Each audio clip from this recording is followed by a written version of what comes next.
10টার দিকে গান টান করে মোবাইলটা ওখানে রেখে। দর্শক, আপনারা দেখছেন গ্রামীণ সমাচার। রাতের অন্ধকারে শীতকুলে দুঃসাহসিক চুরির ঘটনায় ব্যাপক চাঞ্চল্য ছড়ালো বোয়ালমারী নন্দপুর অঞ্চলের দিউসিপাড়া এলাকায়।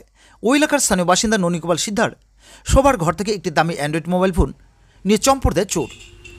ঘটনায় আতঙ্কের পরিবেশ তৈরি হয়েছে এলাকায়, কেননা দুদিন আগেই দিন দুপুরে ভীম মল্লিকের বাড়ি থেকে চুরি হয়ে যায় একটি ছাগল।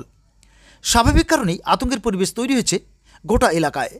বাড়ির মালিক ননীগোপাল সিদ্ধা ও তার স্ত্রী বলেন, রাতের বেলায় শীত করে ঘরে ঢুকে দামি মোবাইল ফোনটি নিয়ে চম্পট দেয় চোর। তারা আরও বলেন, বিষয়টি নিয়ে আমরা ভীষণ মর্মাহত হয়ে পড়েছি।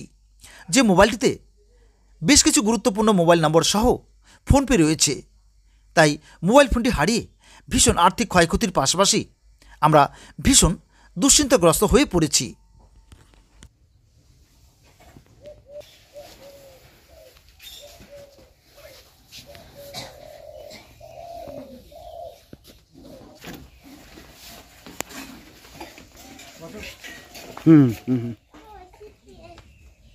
বাড়িতে এই যে বাড়ির মোবাইলটা চুরি হয়েছে। মানে কখন হয়েছে এটা? কখন হয়েছে এটা আমি বলতেই পারবো না। সকালবেলা। কিভাবে চুরি হলো? কিভাবে চুরি হলো সে তো মোবাইলটা দেখে কীর্তন টীর্তন করে। আচ্ছা আচ্ছা। কীর্তন টীর্তন করে যে ওই মোবাইলটা চালাইতে চালাইতে ঘুমাইসা পড়ছে, আমিও তো ঘুমাইসা পড়ছি। তারপরে সকাল উঠে আবার ওই যে কীর্তন শুনবো, মোবাইল খোঁজাখুঁজি করে, দেখে যে নাই নেই নেই, তারপরে যে ওই দিক দিয়ে দেখে যে সিং খুঁজে মোবাইলটা নিয়ে, মানে ঘরে শীত খুঁজে নিয়েছে আর কি। সিং খুঁজে নিয়ে গেছে। বলছিলাম এই ধরনের চুরি তো একটা সময় হতো, এখন তো বন্ধ হয়ে গেছে শীত খোলা।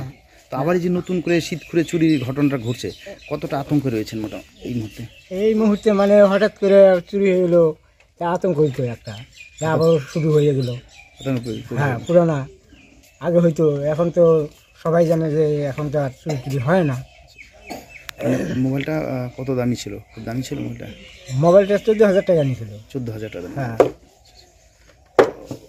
বলছিলাম বিষয়টা কি কাউকে জানানো হচ্ছে? জানানো এখনো হয় নাই। আচ্ছা, জানাবেন? হ্যাঁ, জানাবো।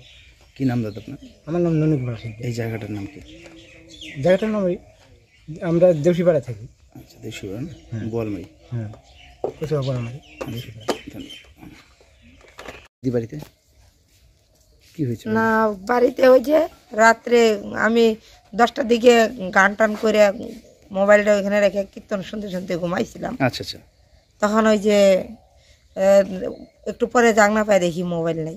মানে কখন টের পেলেন? রাতের বেলায় টের? রাত্রি।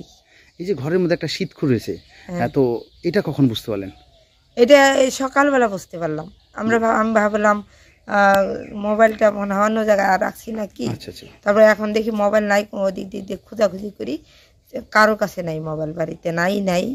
আর এখন আবার একবার রিং হয়েছিল, আবার বন্ধ করে দিচ্ছি। এখন কি মোবাইলগুলো সুইচ অফ বলছে? হ্যাঁ। বলছিলাম কয়টা মোবাইল হারিয়েছে? মোবাইল তো একটাই হারাইছি, আমারটাই। হ্যাঁ, আর কি ওইটা ওই যে কীর্তনের মোবাইল, তো ওই জন্যই মন খারাপ। আচ্ছা, কি টাকা পয়সা কি নিয়েছে ঘর থেকে? না, এখন তুই আমি ওগুলা দেখিনি, আমি মোবাইলের জন্যই চিন্তা করতেছি। মানে মোবাইলটাই মনে হচ্ছে। হ্যাঁ, তাহলে এখন তো খুঁজি নেই আর কি, দেখবো আর একটা চুরি হয়ে গেল বাড়িতে রাত্রিবেলা, কতটা আতঙ্কে রয়েছেন? আমি অতটা এখন আমার মাথায় কিছু আসে না। কি নাম দিদি আপনার? আমার নাম জ্যোৎস্না রানী সিদ্ধা।